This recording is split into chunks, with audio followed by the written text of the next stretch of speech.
Hello, this is Christine. When we learn anything new, including a foreign language, it's necessary to memorize some basic information. This provides a foundation for everything else. So, how can you memorize what you need to know without wasting a lot of time or feeling bored? Unfortunately, some of the strategies that we learned in school are not very efficient or effective. The good news is that neuroscience, or brain science, has given us some new insight into how our brains work. This makes it possible to test which strategies really work and which ones are a waste of time. Before I go further, there's one important thing to understand.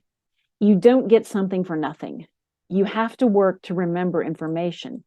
The question is, will you work and remember, or will you work and not remember? Let's start with some techniques for remembering new vocabulary. As a teacher, I've seen plenty of books that promise to teach new vocabulary, and it's common for them to contain lists. A typical chapter presents a list of words that are related in some way, then some fill in the blank or matching exercises to practice them.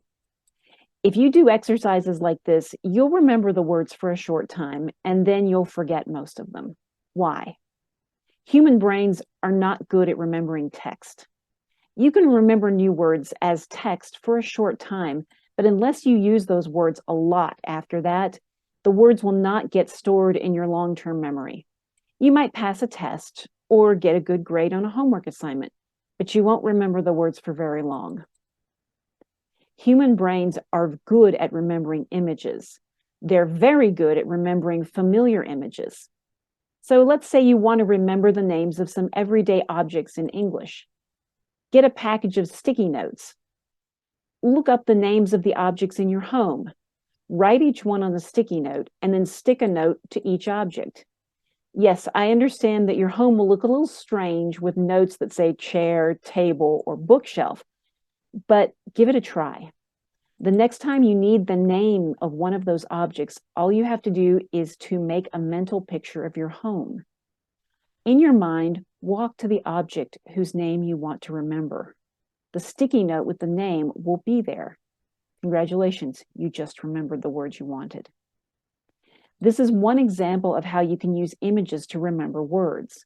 There are plenty of other possibilities. The more personal or familiar an object is, the stronger your memory of it is. If you can attach something new that you want to learn to something you already remember, the chance that you'll remember the new word or concept later is much better. When you want to practice recalling your new vocabulary, don't try to remember a list. Walk through an image in your own mind until you find what you need. Connecting a new word to an image that you already know is a great way to get the new word into your mind. Recalling the new word is the way to make it stay there. You can keep the new word in your mind by walking through your mental image and finding the new word. The more times you recall the new word, the stronger your memory will become. Thanks for listening. This is Christine with Difficult English Explained.